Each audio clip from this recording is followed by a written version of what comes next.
दोस्तों, competition academy के YouTube portal पे आपका स्वागत है। आइए शुरू करते हैं आज की टेस्ट सीरीज का हल। टेस्ट सीरीज का बैच आज से प्रारंभ हुआ है कई लोगों के कहने पर। अगर आप भी नए हैं तो चैनल को सब्सक्राइब कर लीजिए ताकि जब भी वीडियो पब्लिश किया जाए तो उसका नोटिफिकेशन आपको ज़रूर मिले।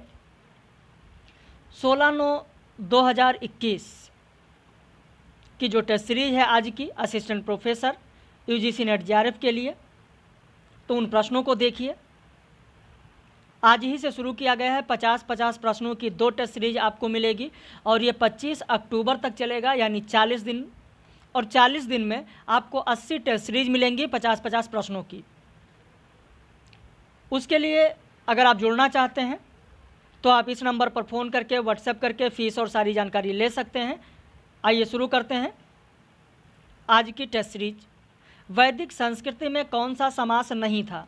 भाई कई लोगों का मैसेज आया है, फ़ोन आया है कि सर इस टेस्ट सीरीज को हल करा दीजिए, इसलिए कराया जा रहा है। नहीं तो सीधा सीधा व्हाट्सएप पर आंसर ही भेजा जाता है।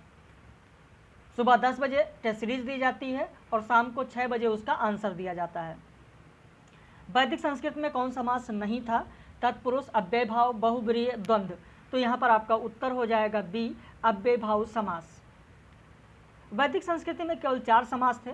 तत्पुरुष समास था, कर्मधारय समास था, बहुब्रीहि समास था और द्वंद्व समास था। लेकिन जब वैदिक संस्कृति से लौकिक संस्कृति में हम आते हैं, लौकिक संस्कृति में देखते हैं तो उसमें बाद में 6 समास हो जाते हैं। 2 समास का और विकास हुआ। तो इस तरीके से वर्तमान में जो 6 समास हैं वो पूरा का पूरा हमको लौकिक संस्कृत में मिलता है, लेकिन वैदिक में सिर्फ 4 ही समास मिलते हैं। ये जब आप पढ़ेंगे भोलानाथ तिवारी की जो रचना है हिंदी भाषा का संक्षिप्त इतिहास, हिंदी भाषा का संक्षिप्त इतिहास भोलानाथ तिवारी का पढ़ेंगे तो ये सारे प्रश्न आपको वहाँ मिल जाएंगे। वैदिक काल में बोलियों के बारे में सत्य कथन कौन सा है? प्राचीन आर्य भाषा के कम से कम 3 रूप बोलियां थीं। प्राचीन आर्य भाषा बोलियों का क्षेत्र पश्चिमोत्तर, मध्यवर्ती और पूर्वी था। पश्चिमोत्तर में रा प्रधान, मध्यवर्ती रा और ला प्रधान तथा पूर्वी बोली में ला प्रधान था। विकल्प है 1, 2 सही है, 2, 3 सही है, 1, 3 सही है, 1, 2, 3 सही है। आपका उत्तर हो जाएगा कि ये तीनों कथन सही हैं। वैदिक काल की बोलियों के बारे में, भाषा के बारे में अगर बात करें तो ये तीनों कथन हमारे सही हैं।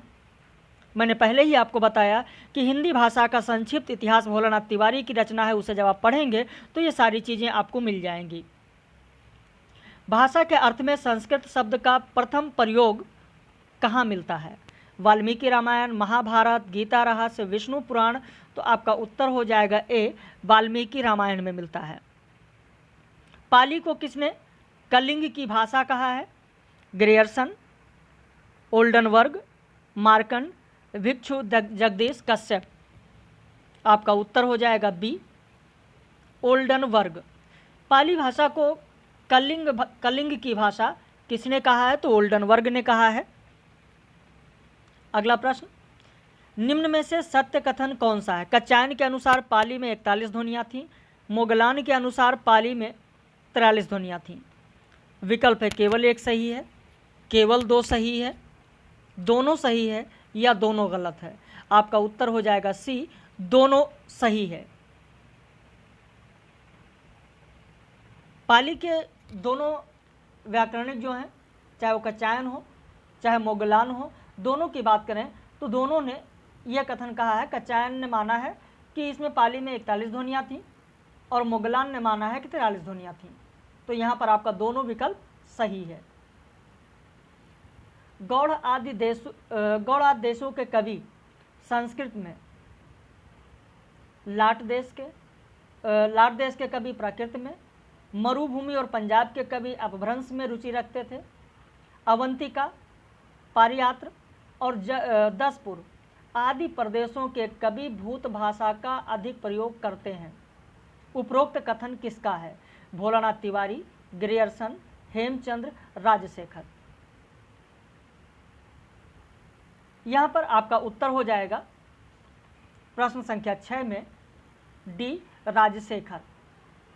जब आप हिंदी भाषा का संक्षिप्त इतिहास भोलानाथ तिवारी का पढ़ेंगे तो वहाँ पर भोलानाथ तिवारी ने यह उल्लेख किया है कि राजशेखर ने अपनी रचना काव्य मीमांसा में ये कहा है कि गौड़ आदि देश के कवि संस्कृत में, लाट के कवि प्राकृत में, मरुभूमि और पंजाब के कवि अपभ्रंश में अधिक रुचि रखते थे।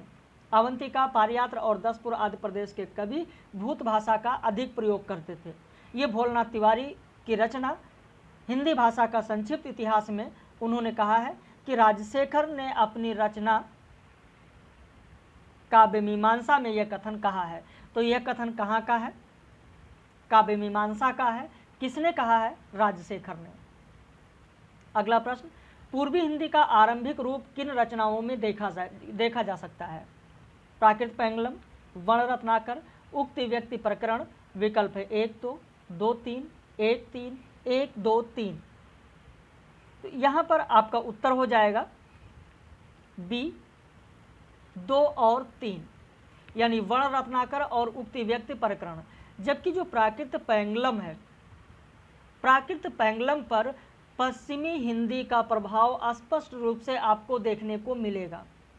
खासकर पश्चिमी हिंदी की जब बात आती है, पश्चिमी हिंदी भाषा की बात आती है, तो उन रचनाओं में सबसे पहले नाम प्राकृत पैंगलम का ही लिया जाता है कि सबसे अधिक प्रभाव या आरंभिक रूप अगर हम देखें तो प्राकृत पैंगलम में दिखाई पड़ता है। लेकिन जब पूर्वी हिंदी की बात आती है तो पूर्वी हिंदी का आरंभिक स्वरूप वर्ण रत्नाकर और उक्ति व्यक्ति प्रकरण में देखने को मिलता है।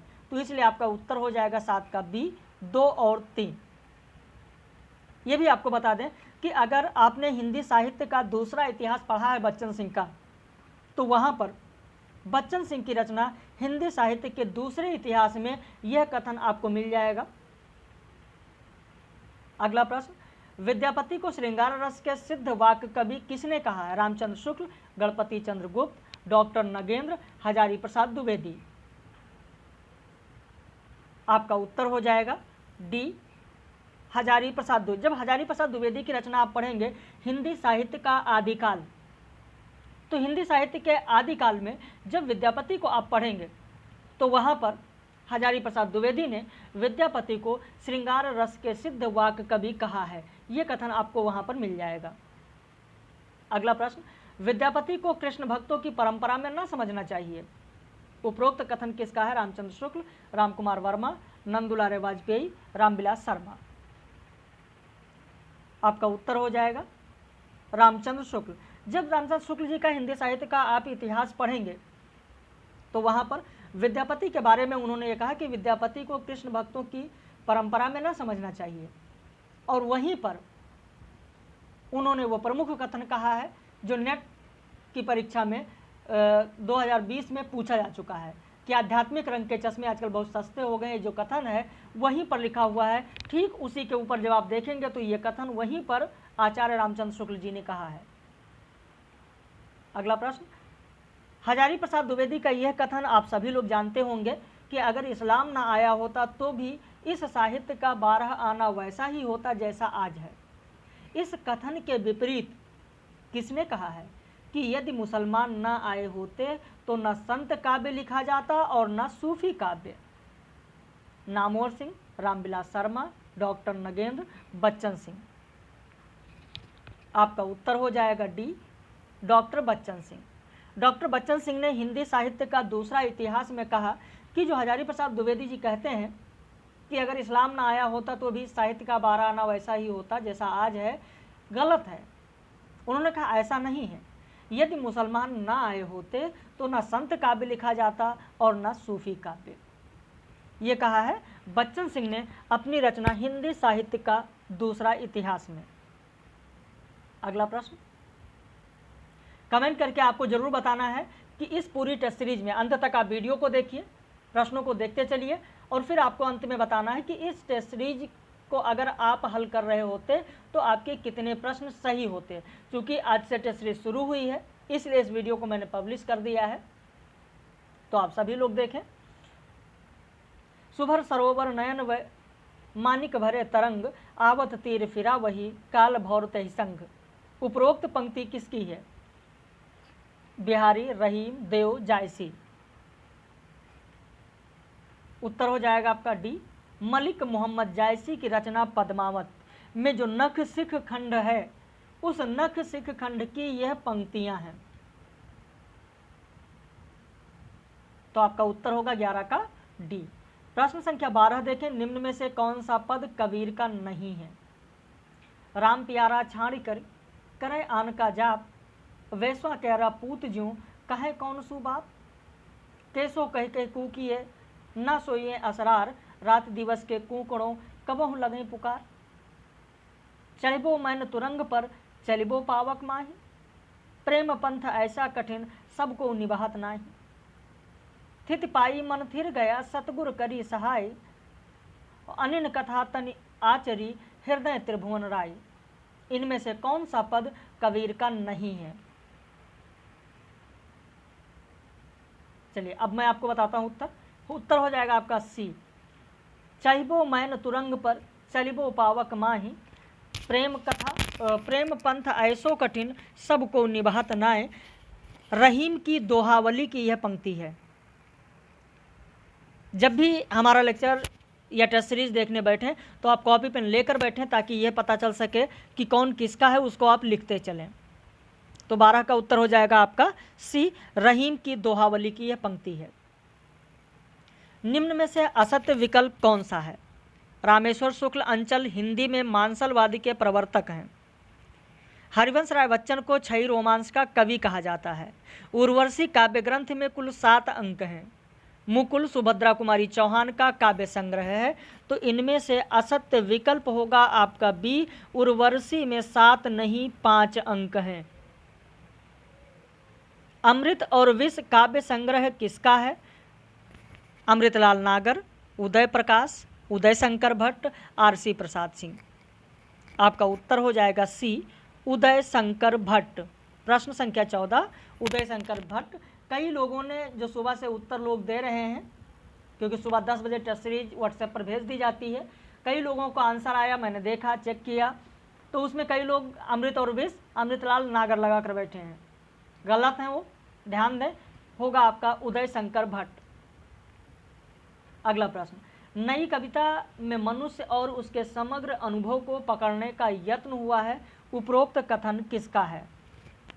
विकल्प है केदारनाथ सिंह, रामस्वरूप चतुर्वेदी, गिरिजा कुमार माथुर, विजय देवनारायण शाही। यहाँ पर आपका उत्तर हो जाएगा बी, रामस्वरूप चतुर्वेदी। अगर आपने रामस्वरूप चतुर्वेदी की रचना पढ़ा है काव्य भाषा का स्वरूप, तो काव्य भाषा के स्वरूप जब आप पढ़ेंगे तो वहाँ पर नई कविता जब आप पढ़ेंगे, काव्य भाषा का स्वरूप में जब आप कविता पर आएंगे और कविता में आप देखेंगे नई कविता, जब नई कविता आप पढ़ेंगे तो वहाँ पर रामस्वरूप चतुर्वेदी ने कहा कि नई कविता में मनुष्य और उसके समग्र अनुभव को पकड़ने का यत्न हुआ है। अगले प्रश्न पर आते हैं। प्रश्न संख्या 16 देखें, शमशेर बहादुर सिंह को किसने प्रणय जीवन का प्रसंगबद्ध रसवादी कवि कहा है? विकल्प में है मुक्तिबोध, नामवर सिंह, मलयज, प्रभाकर माचवे। आपका उत्तर हो जाएगा ए, मुक्तिबोध। अगला प्रश्न, मनुष्य जीवन की नियति को उसके समूचे विस्तार में देखना और प्रासंगिक बनाए रखना रघुवीर सहाय के कवि कर्म का केंद्रीय तत्व है, किसने कहा है? बच्चन सिंह, नामवर सिंह, रामस्वरूप चतुर्वेदी, रामविलास शर्मा। उत्तर हो जाएगा आपका बी, नामवर सिंह। यह कथन किसका है? रघुवीर सहाय के बारे में नामवर सिंह ने कहा है। अगला प्रश्न, लक्ष्मीकांत वर्मा का कृतित्व जितना बड़ा है उतना ही अस्त व्यस्त, उपरोक्त कथन किसका है? विजय देवनारायण शाही, रामस्वरूप चतुर्वेदी, लक्ष्मीकांत वर्मा, बच्चन सिंह। आपका उत्तर हो जाएगा बी, रामस्वरूप चतुर्वेदी। अगला प्रश्न, असंगत युग्म कौन सा है?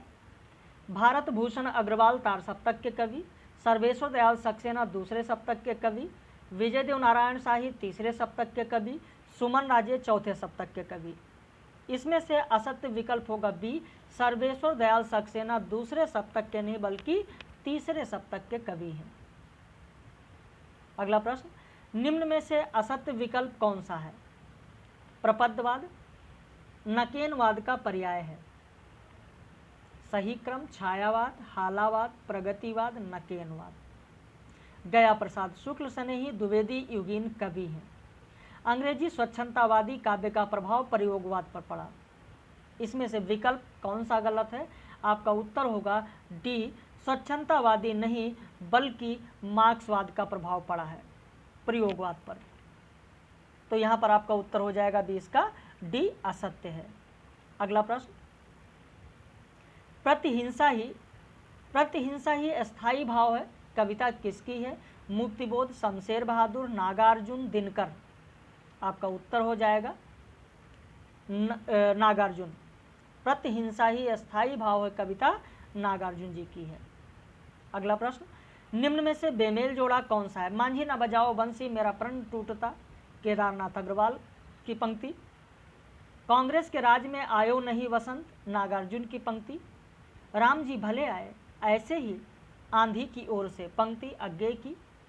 अपना धैर्य पृथ्वी के हृदय में रख दिया था, मुक्तिबोध की पंक्ति। तो इनमें से असत्य कौन सा होगा? चलिए सही उत्तर बताते हैं आपको। सही उत्तर होगा बी, कांग्रेस के राज में आयो नहीं बसंत। यह नागार्जुन जी की पंक्ति नहीं है, आप लिखना चाहें तो लिख लें, केदारनाथ अग्रवाल की पंक्ति है, केदारनाथ अग्रवाल। अगला प्रश्न, संध्या सुंदरी कविता कौन से संग्रह में संकलित है? बहुत ही साधारण, ये तो आप लोगों को पता ही होगा, परिमल। अगला प्रश्न, निम्न में से सत्य कथन कौन सा है?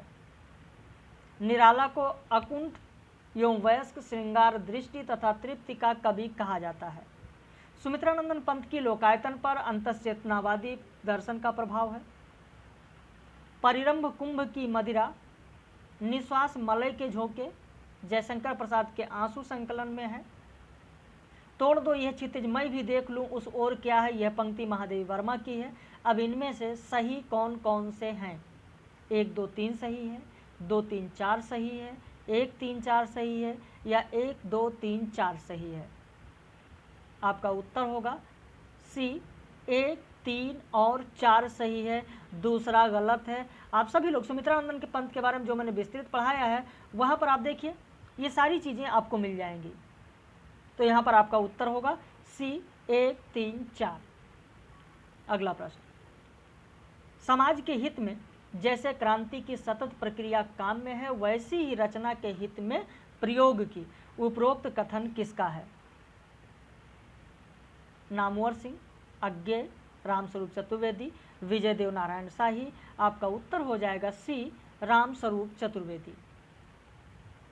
अगला प्रश्न, कालिदास की एक एक उपमा पर और भवभूति, भारवी, श्रीहर्ष, वाण की एक एक छटा पर वेद के उम्दा से उम्दा सूक्त, जिनमें हमारे पुराने आर्यों ने मरपच साहित्य की बड़ी भारी कारीगरी दिखाई है, न्यौछावर है।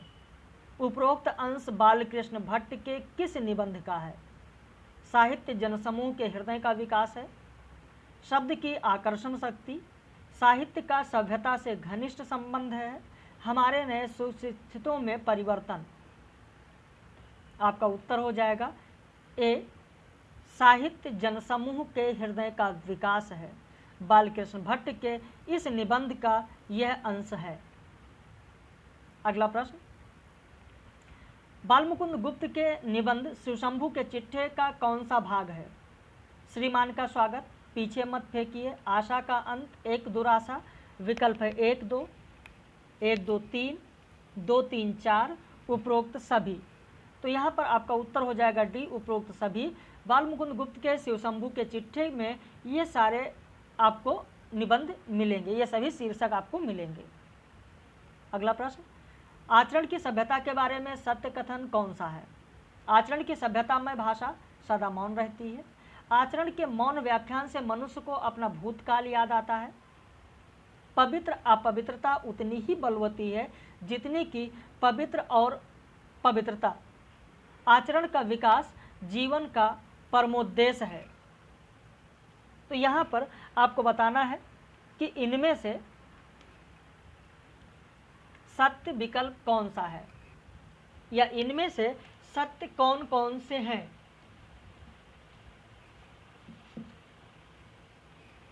आपका उत्तर यहां पर हो जाएगा सी 1, 3 और 4।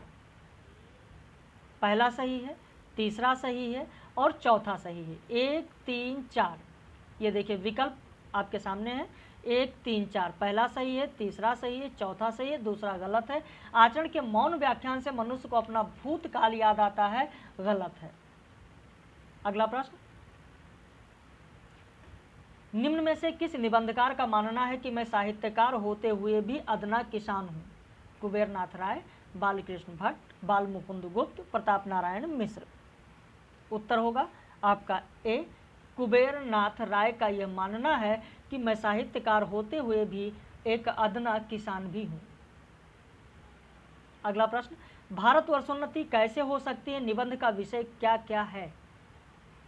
देश की दरिद्रता का चित्रण, जनता के स्वभाव को उजागर करना, रूढ़िवादी परंपरा का विश्लेषण, आलसी लोगों पर कटाक्ष, उच्च वर्ग की विलासिता पर व्यंग। विकल्प है 1, 3, 5, 2, 4, 5, 1, 2, 3, उपरोक्त सभी। उत्तर हो जाएगा आपका डी, उपरोक्त सभी। डी होगा आपका उपरोक्त सभी, तो इसको लिख लीजिए, उपरोक्त सभी होगा यानी डी। पहला भी सही है, दूसरा भी सही है, तीसरा भी सही है, चौथा भी सही है और पांचवा भी सही है। अगला प्रश्न, कविता क्या है? निबंध में कविता के कला पक्ष के बारे में सत्य कथन कौन सा है? कविता भावना को अमूर्त रूप में रखती है। कविता में शास्त्रीय पारिभाषिक शब्दावली आवश्यक है। कविता की सृष्टि भाव सौंदर्य और नाद सौंदर्य के योग से होती है। जो कविता की सृष्टि होती है वो भाव सौंदर्य और नाद सौंदर्य के योग से होती है। विकल्प है 1, 2 सही है, 2, 3 सही है, 1, 3 सही है, 1, 2, 3 सही है। कई लोगों ने जो उत्तर भेजा है उन्होंने लिखा है कि 1, 2, 3 यानी डी होगा, लेकिन डी लगाने वाले शायद इस चीज़ को भूल गए कि एक शब्द पर अगर आपने नहीं ध्यान दिया तो प्रश्न गलत हो जाएगा। अमूर्त, मूर्त रूप जो प्रत्यक्ष रूप से सामने है, जिसकी आप कल्पना कर रहे हैं, और अमूर्त रूप वो होता है जो आपके सामने है ही नहीं है। कविता भावना को, जो आपकी भावना है उस भावना को मूर्त रूप में रखती है, ना कि अमूर्त रूप में। तो यहां पर आपका उत्तर होगा बी, 2 और 3 सही है। पहला गलत है, दूसरा तीसरा सही है, पहला गलत है, क्योंकि कविता भावना को मूर्त रूप में रखती है, ना कि अमूर्त रूप में। अगला प्रश्न, वध मेरे लिए नहीं रही नीति, अब वह है अब मेरे लिए मनोग्रंथि। उपरोक्त कथन अंधा युग में किस पात्र का है? विकल्प है युधिष्ठिर, कृपाचार्य, युत्सु, अश्वत्थामा। आपका उत्तर हो जाएगा डी, अश्वत्थामा। सिंदूर की होली के बारे में असत्य विकल्प कौन सा है? मनोरमा वैधव्य का समर्थन करती है और चंद्रकला रोमांटिक प्रेम का। मनोरमा एक विधवा है जिससे मुरारीलाल प्रेम करता है। चंद्रकला उन्मुक्त प्रेम की पक्षधर है और रजनीकांत की प्रेमिका है। मुरारीलाल मनोज शंकर का इकलौता पुत्र है। इसमें गलत होगा आपका डी, मुरारीलाल मनोज शंकर का इकलौता पुत्र है, गलत है, पुत्र है ही नहीं है। मुरारीलाल मनोज शंकर का पुत्र है ही नहीं है, आपका उत्तर डी गलत होगा। अगला प्रश्न, चंद्रकला नए विचारों वाले परिवार में जन्मी है, उसने नई शिक्षा पाई है और नए युग की चेतना में उसका संस्कार हुआ है। उपरोक्त कथन किसका है? लक्ष्मी नारायण मिश्र, विश्वनाथ प्रसाद, धर्मवीर भारती, रामविलास शर्मा। आपका उत्तर हो जाएगा बी, विश्वनाथ प्रसाद ने अपनी आलोचनात्मक रचना में यह कहा कि चंद्रकला नए विचारों वाले परिवार में जन्मी है, उसने नई शिक्षा पाई है और नए युग की चेतना में उसका संस्कार हुआ है। तो 34 का उत्तर होगा आपका बी, विश्वनाथ प्रसाद। अगला प्रश्न, आधे अधूरे नाटक का विषय क्या नहीं है? विधवा समस्या, नारी मुक्ति की भावना, परिवार विघटन की समस्या, कुंठित युवा वर्ग की पीड़ा। इस प्रश्न का भी उत्तर कई लोगों ने गलत भेजा है। ध्यान रखिएगा, आधे अधूरे में कहीं पर भी विधवा समस्या नहीं दिखाया गया है, ना ही वहां पर कोई पात्र विधवा होती है। विधवा समस्या को उठाया ही नहीं गया। नारी मुक्ति की भावना की बात की गई, परिवार में जो विघटन होता है, जो टूटन होता है, उसकी बात की गई, कुंठित जो युवा वर्ग है उसकी बात की गई। तो 35 का उत्तर ए होगा। कई लोगों ने उसमें डी लगाया है, ध्यान दीजिए, ए होगा ना कि डी। अगला प्रश्न, आगरा बाजार नाटक का विषय क्या है? साहित्य की बिक्री पर व्यंग, व्यापारियों के दर्द की कथा, आगरा के गांव बस्तियों तालाबों का वर्णन। विकल्प है 1 2 2 3 1 3 1 2 3। यहां पर उत्तर हो जाएगा ए 1 और 2, 1 2 3 नहीं। आगरा बाजार का उसमें दृश्य है, आगरा बाजार का वर्णन किया गया है, गांवों बस्तियों और तालाबों का नहीं। इसलिए तीसरा आपका गलत है, 1 और 2 सही होगा। कोसी का घटवार कहानी के बारे में असत्य विकल्प कौन सा है? ये एक आंचलिक कहानी है। इस कहानी में प्रेम प्रास्त नहीं होता है। इसमें लक्ष्मा की आर्थिक तंगी का भी वर्णन है। फौजी गुसाई और लक्ष्मा की प्रेम कहानी इसमें है। इसमें असत्य विकल्प होगा आपका बी। इस कहानी में प्रेम प्रास्त नहीं होता है, गलत है। प्रेम हार जाता है, प्रेम प्रास्त होता है। फौजी जो गुसाई है, लक्ष्मा से जो प्रेम करता है, वो अपने प्रेम को नहीं पा पाता है, उसकी शादी नहीं हो पाती है। तो इस कहानी में प्रेम प्रास्त नहीं होता है, गलत लिखा है, प्रेम प्रास्त होता है। तो 37 का उत्तर होगा आपका बी। निम्न में से किसका जन्मकाल सबसे बाद का है? जैनेन्द्र कुमार, इलाचंद जोशी, अज्ञे, डॉक्टर देवराज। उत्तर हो जाएगा आपका डी, डॉक्टर देवराज। अगला प्रश्न, विष्णु प्रभाकर कृत निशिकांत उनके किस उपन्यास का ही पुनर्लिखित रूप है? ढलती रात, तट के बंधन, अर्धनारीश्वर, दर्पण का व्यक्ति। आपका उत्तर हो जाएगा ए, ढलती रात। विष्णु प्रभाकर की जो रचना निशिकांत है, उनके पहले उपन्यास ढलती रात का ही पुनर्लिखित रूप है निशिकांत। अज्ञे के किस रचना को 4 संवेदनाओं का अध्ययन कहा जाता है? शेखर एक जीवनी, अपने अपने अजनबी, नदी के द्वीप, इनमें से कोई नहीं। ध्यान रखना, मैंने मृत्यु से साक्षात्कार नहीं पूछा है, मैंने पूछा है 4 संवेदनाओं का अध्ययन। और जब 4 संवेदनाओं का अध्ययन की बात होगी तो वो हो जाएगा आपका सी, नदी के द्वीप। आप लोग कमेंट नहीं करते हैं कि आपके कितने प्रश्न सही हुए। शायद आपको ये लगता है कि कहीं अगर 10-15 सही हो रहे हैं आपके तो लिखेंगे तो सोच रहे होंगे कि कोई देखेगा तो क्या कहेगा। भाई कोई देखेगा तो क्या कहेगा, अगर इसको लेकर चलेंगे, कोई भी व्यक्ति अगर ये सोचे कि वो मुझको क्या कहेगा तो वो व्यक्ति आगे नहीं बढ़ सकता है। आप अपने को क्या कहेंगे ये आप देखिए, आपका स्टेटस क्या है, आप किस जगह पर हैं, आप उसको देखिए। आप सच्चाई का सामना करिए, सच्चाई से मुख मोड़ने से सफलता नहीं मिल सकती है। सच्चाई का सामना करिए। आपने जो पढ़ा, कितना आपका सही हो रहा है, कहाँ कहाँ से प्रश्न बन रहे हैं उसे आप देख रहे हैं, तो कितने सही हो रहे हैं वो एक बार आप लोग जरूर बताया करें। इसीलिए कई लोगों के कहने पर ही जो टेस्ट सीरीज शुरू की गई है, आप देखें तो बहुत सारे लोग कल से लगातार जुड़ते चले जा रहे हैं। जो ये 40 दिन की टेस्ट सीरीज शुरू की गई है, जिसमें 80 टेस्ट सीरीज आप लोगों को मिलेंगे, 50-50 प्रश्नों की 2 टेस्ट सीरीज डेली मिलेगा। अगर ईमानदारी से इसे ही आपने कर लिया तो बहुत सारे प्रश्न ऐसे हैं, क्योंकि पूरा साहित्य से जितना भी हो सकता है उतना महत्वपूर्ण चीज़ें आप लोगों तक पहुंचाई जाएंगी। यदि आप भी नए हैं, जुड़ना चाहते हैं, तो यहाँ पर जो नंबर लिखा हुआ है इसका स्क्रीनशॉट ले लीजिए, इस पर फ़ोन करिए या व्हाट्सएप करिए, सारी जानकारी आपको दे दी जाएगी। आज से बैच शुरू हुआ है और 25 अक्टूबर तक ये टेस्ट सीरीज चलेगी। अगला प्रश्न देखते हैं, इलाचंद जोशी का कौन सा उपन्यास आत्मकथात्मक प्रविधि में लिखित एक युवती के पश्चाताप की कथा है? घृणामयी, सन्यासी, पर्दे की रानी, निर्वासित। आपका उत्तर हो जाएगा ए घृणामयी।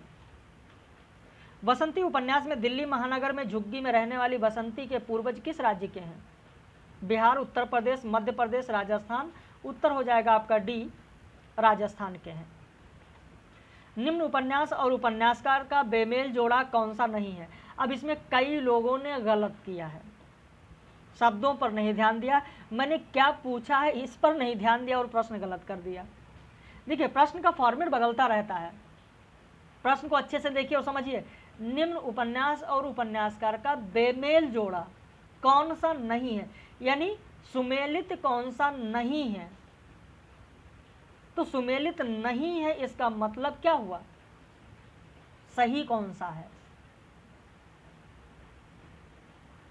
सही कौन सा है पूछा गया। बेमेल जोड़ा नहीं है, तो बेमेल नहीं है मतलब सुमेलित कौन सा है, सही सुमेलित कौन सा है। आपका उत्तर हो जाएगा ए रामायणी उपन्यास राजीव सक्सेना का, यह सही है, यह बेमेल नहीं है। रामायणी चूंकि राजीव सक्सेना का है तो इसलिए यह बेमेल नहीं है। मैंने यही पूछा बेमेल जोड़ा कौन सा नहीं है, तो ए होगा। रामायणी उपन्यास राजीव सक्सेना का है तो यह बेमेल जोड़ा नहीं है। बाकी बी सी डी बेमेल जोड़ा है, क्योंकि मनुष्य का मूल्य उपन्यास सनहैयालाल ओझा का है। कांच का घर उपन्यास और फौलाद का आदमी, ये दोनों के दोनों उपन्यास राम कुमार भरमर के हैं। अगला प्रश्न, बाणभट्ट की आत्मकथा किस विधा की रचना है? तो कुछ लोग आत्मकथा देखकर आत्मकथा लगा देंगे, लेकिन उत्तर हो जाएगा आपका सी उपन्यास। विस्मृत यात्री उपन्यास, जिसमें 6ठी शताब्दी के बौद्ध भिक्षु नरेंद्र एस के जीवन का विवरण है, किसने लिखा? यशपाल, राहुल सांकृत्यायन, अमृत राय, रांगे राघव। आपका उत्तर हो जाएगा बी पंडित राहुल सांकृत्यायन। प्राचीन भारत के भाषा परिवार और हिंदी किस आलोचक की रचना है? रामविलास शर्मा, धीरेन्द्र वर्मा, रामकुमार वर्मा, शिव कुमार मिश्र। आपका उत्तर हो जाएगा ए रामविलास शर्मा। अगला प्रश्न, निम्न में से बेमेल जोड़ा कौन सा है? मिथक भाषा की मंजिल है, विको ने कहा। मिथक भाषा का रोग है, मैक्स मुलर ने कहा। मिथक सामूहिक आद्यबिंब है, युंग ने कहा। भाषा का आविर्भाव मिथक से हुआ है, फ्रायड ने कहा। यहाँ पर डी आपका गलत है, डी बेमेल है, क्योंकि भाषा का आविर्भाव मिथक से हुआ है, ये फ्रायड ने नहीं कहा है, हर्डर ने कहा है। आप लिख लीजिए, भाषा का आविर्भाव मिथक से हुआ है, हर्डर ने कहा है। प्रवासी डिजाइन प्रस्तुत करना ही मिथक का मूल उद्देश्य है, किसने कहा है? विद्यानिवास मिश्र, रामचंद्र शुक्ल, नामवर सिंह, हजारी प्रसाद द्विवेदी। तो आपका उत्तर हो जाएगा ए विद्यानिवास मिश्र ने कहा कि प्रवासी डिजाइन प्रस्तुत करना ही मिथक का मूल उद्देश्य है। अगला प्रश्न, सुधिया उस चंदन के वन की काव्य पंक्ति किसकी है? विष्णुकांत शास्त्री, गिरिजा कुमार माथुर, महादेवी वर्मा, सुमित्रानंदन पंत। इस प्रश्न में 95% लोगों के उत्तर गलत आए हैं। जिन्होंने टेस्ट सीरीज का उत्तर भेजा है, जितने लोगों ने भेजा है अभी तक, उसमें से 95% लोगों ने गलत किया है। मैंने यह नहीं पूछा कि सुधिया उस चंदन के वन की रचना किसकी है, मैंने पूछा काव्य पंक्ति किसकी है। अगर रचना में पूछता तो 100% होता कि आप लोग सही होते, विष्णुकांत शास्त्री। जितने 95% लोगों ने गलत भेजा है वो भेजा है विष्णुकांत शास्त्री। तो मैंने रचना नहीं पूछा है, मैंने काव्य पंक्ति पूछी है, और यह काव्य पंक्ति है गिरिजा कुमार माथुर की। ध्यान रखिएगा, मैं फिर कह रहा हूँ, सुधिया उस चंदन के वन की काव्य पंक्ति मैंने पूछा है, जो कि गिरिजा कुमार माथुर का है। विष्णुकांत शास्त्री की रचना सुधिया उस चंदन के वन की जब आप पढ़ेंगे तो वहां पर भूमिका में विष्णुकांत शास्त्री जी ने खुद कहा है कि चंदन तरु सादृश विविध असाधारण प्रतिभाशालियों की स्मृतियों का संकलन हमारी इस रचना में है। इसका ध्यान आते ही कविवर गिरिजा कुमार माथुर की एक पंक्ति मन में कौंधी, सुधिया उस चंदन के वन की। और वही पंक्ति इस पुस्तक की संज्ञा बन बैठी। गिरिजा कुमार माथुर जी का ऋण स्वीकारता हूँ, ये खुद भूमिका में विष्णुकांत शास्त्री जी ने कहा है। तो सुधिया उस चंदन के वन की काव्य पंक्ति किसकी है? आपका उत्तर होगा गिरिजा कुमार माथुर। अगला प्रश्न, महादेवी वर्मा का मेरा परिवार में नीलू कौन है? मोर, सोना, खरगोश, कुत्ता। आपका उत्तर हो जाएगा डी, कुत्ता। तो इस तरीके से जो 2 टेस्ट सीरीज 50-50 प्रश्नों की दी गई है टेस्ट सीरीज वाले बैच में लोगों को, उनमें से एक टेस्ट सीरीज कई लोगों ने कहा, मैसेज आया कि इसको हल करा दीजिए, वो मैंने हल करा दिया। इस 50 प्रश्न में आपके कितने सही हैं एक बार कमेंट करके ज़रूर बताइएगा। साथ में अगर आप जुड़ना चाहते हैं इस टेस्ट सीरीज में तो इस दिए गए नंबर पर फ़ोन करके व्हाट्सएप करके फीस और सारी जानकारी ले सकते हैं। मैं शेड्यूल बता देता हूँ, प्रतिदिन सुबह 10 बजे, कोई अवकाश नहीं होगा, ध्यान रखिएगा, रविवार को भी प्रतिदिन सुबह 10 बजे व्हाट्सएप पर 50-50 प्रश्नों की 2 टेस्ट सीरीज मिलेंगी, जिसमें केवल हिंदी साहित्य होगा। हायर वाले ध्यान दें, जीएस नहीं होगा। इस तरीके से 25 अक्टूबर तक चलेगा, 40 दिन के लिए, एक दिन में 2, तो 40 दिन में आपके 80 टेस्ट सीरीज हो जाएंगे। जिस तरीके से आपने प्रश्न देखा ठीक इसी तरीके से आपको मिलते रहेंगे। शाम को 6 बजे टेस्ट सीरीज का उत्तर आप लोगों को मिलेगा। आप लोगों ने अंत तक वीडियो को देखा, इसके लिए बहुत बहुत धन्यवाद। आप नए हैं तो चैनल को सब्सक्राइब कर लीजिए, वीडियो को लाइक कर लीजिए, ताकि जब भी वीडियो पब्लिश किया जाए तो उसका नोटिफिकेशन आप लोगों को ज़रूर मिले। हम लोग फिर मिलेंगे रात में 9 बजे लाइव कक्षा में अपने पेड मेंबर्स के साथ।